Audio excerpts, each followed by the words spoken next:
নমস্কার। আর কয়েকদিনের মধ্যেই প্রধানমন্ত্রীর দুর্গাপুর সফর।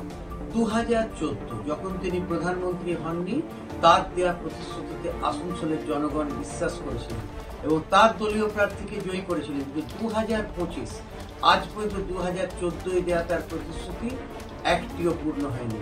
বেকার যুবক যুবতীদের কর্মসংস্থান হয়নি, বাসস্থান এর সমাধান হয়নি এবং সবচেয়ে বড় রাষ্ট্রায়ত্ত শিল্পের পুনরুজ্জীবন তাও হয়নি। আমাদের আসানসোলবাসীদের প্রাপ্তি শূন্য।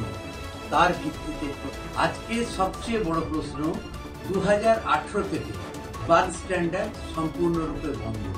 এই শ্রমিকদের ভবিষ্যৎ, তাদের কোয়ার্টারের যদি অবস্থা আপনি দেখেন, আপনার নিজের খারাপ লাগবে। প্রত্যেকটি জরাজীর্ণ ভেঙে পড়েছে, যে কোনো সময় বড় দুর্ঘটনা হতে পারে।